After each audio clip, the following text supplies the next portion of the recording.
Hello everyone, welcome back to my channel The Medico Others. My name is Adarsh Bajpayee and I'm a student of first year MBBS in MMU Mulana.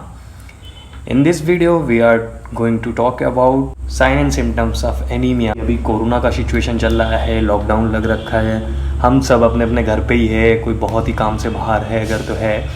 और इस time जो doctors और nurse हम लोग के लिए कर रहे हैं तो वो हम लोग के लिए बहुत ज़्यादा है, बहुत बड़ा योगदान है।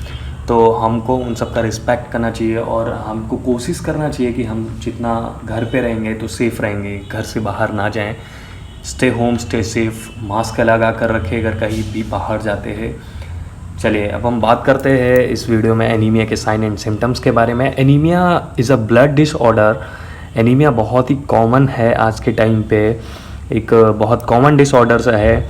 तो इसके साइन एंड सिम्टम्स की बात करेंगे तो हमने इसको डिवाइड करेंगे 2 कैटेगरीज में। First one is hypoxia, second one is hypoxaemia. इसके साइन एंड सिम्टम्स को हम क्लिनिकल फीचर्स के अकॉर्डिंग देखेंगे। इस वीडियो में हम एनीमिया के जो कॉमन साइन एंड सिम्टम्स हैं उनकी बात करेंगे।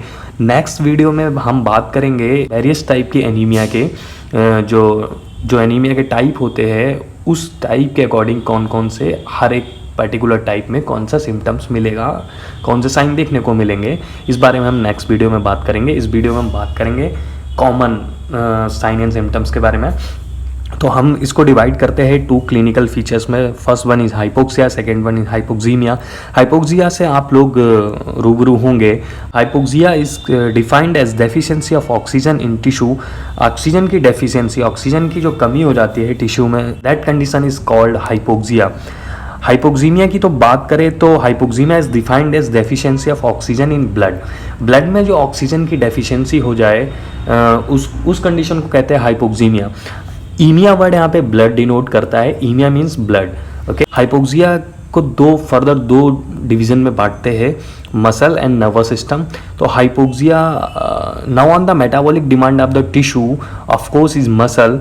तो स्केलेटल मसल की यहाँ पे हम बात करेंगे तो muscle required loss of oxygen to function properly, a very energy demanding in the control of mitochondria in the muscle cell. Muscle को प्रॉपर फंक्शन करने के लिए ज़्यादा ऑक्सीजन की रिक्वायर्ड पड़ती है। Hypoxia is going to lead, hypoxia जो होती है मसल्स में वो क्या करती है, मसल फैटिक करती है। मसल फैटिक को यहाँ पे समझते हैं।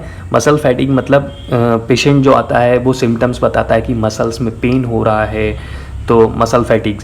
दूसरा सिम्टम्स हमको देखने को मिलता है वीकनेस। पल in anaemia complaint muscle fatigue and muscle weakness. Patient जो होते हैं वो मसल फैटिक और वीकनेस की प्रॉब्लम की शिकायत करते हैं। नेक्स्ट हम बात करेंगे नर्वस सिस्टम। तो हम central nervous system CNS and then PNS, peripheral nervous system. CNS में देखते हैं कि CNS में हाइपोक्सिया की कंडीशन से क्या क्या सिम्टम्स देखने को मिलते हैं। CNS में कॉग्निशन देखने को मिलता है, reduce thinking. Major domains of cognition क्या होते हैं, अटेंशन कम हो जाता है, मेमोरी लॉस हो जाता है, इंटेलिजेंस हो जाता है, सोशल कॉन्जिनेशन हो जाता है, जजमेंट करने में प्रॉब्लम होती है। ऐसी प्रॉब्लम्स, ऐसे सिम्टम्स हमको देखने को मिलते हैं एनीमिया में, हाइपोक्सिया की कंडीशन से नर्वस सिस्टम में। देन आता है फेंटिंग। फेंटिंग मतलब बोले तो कि आपको ऐसा लगता है कि चक्कर सा आ रहा है, मूर्छा कह सकते हैं हिंदी में। फिर उसके बाद डिजीनेस, आपको ऐसा लगता है कि आपका सर घूम रहा है, चक्कर आ रहा है आपको। तो फेंटिंग की वजह से वो कंडीशन डिजीनेस में जाती है, आप डिजी फील करते हैं। इंसोमिनिया का सिम्टम्स आपको देखने को मिलता है, डिफिकल्टी इन स्लीपिंग। हेडेक देखने को मिलता है। हेडेक क्यों होता है, बेसल डायलेशन की वजह से। ये कुछ कॉमन सिम्टम जो CNS सेंट्रल नर्वस सिस्टम में देखने को मिलते हैं एनीमिया की वजह से, हाइपोक्सिया की कंडीशन में। मैंने बात करते हैं PNS में। PNS में आपको टिंगलिंग देखने को मिलता है, झंझनाहट सी होती है हाथों में, अगर कपकपी सी झंझनाहट सी होती है तो आप। अदर कंडीशंस की हम बात करते हैं तो अदर कंडीशंस में एक्सीवेटेड एक्सीमिया की वजह से आपको एंजाइना होता है। एंजाइना बोले तो pain caused by myocardial infection. जो चेस्ट पेन होता है मायोकार्डियल इन्फेक्शन में, that is called angina. Claudication हो सकता है मसल्स में, आपको ऐसे जैसे पिक्चर में दिखाया गया है इस तरीके से कुछ आपको पेन महसूस हो सकता है। आपके पैरों में एकदम से अचानक से जो पेन होता है। Now second one is hypoxaemia. Hypoxaemia की वजह से हमको क्या क्या सिम्टम्स देखने को मिलेंगे, क्या क्या साइन देखने को मिलेंगे एनीमिया के पेशेंट में, उसकी हम बात करेंगे।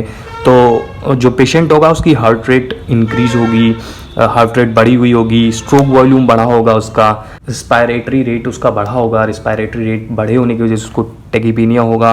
और हार्ट रेट और स्ट्रोक वॉल्यूम बढ़े होने की वजह से कार्डियक आउटपुट इंक्रीज होगा, पैथिक एक्टिविटी है, कार्डियक आउटपुट बड़ा होगा, बाउंडिंग पल्सेस मिलेंगी, हार्ट रेट बढ़ा होगा, स्ट्रोक वॉल्यूम, रिस्पायरेटरी रेट, टेकीपीनिया, ये सारे सिम्टम्स आप देखेंगे बॉडी में। फिर से हम रिवाइज करते हैं किस किस तरीके के कौन से हमको सिम्टम्स देखने को मिलेंगे। मसल फैटिक होगा, वीकनेस होगा, कोऑर्डिनेशन होगा, फेंटिंग होगा, डिजीनेस होगा, इंसोम्निया मिलेगा, हेडेक मिलेगा, टिंगलिंग मिलेगा, और एंजाइना और क्लेडिकेशन और हाइपोक्सीमिया की वजह से आपको हार्ट रेट बढ़ा मिलेगा, स्ट्रोक वॉल्यूम बढ़ा होगा उस पेशेंट का, रिस्पायरेटरी रेट बढ़ा होगा, टेकीपीनिया की शिकायत होगी, कार्डियक ऑल्सो बढ़ा होगा।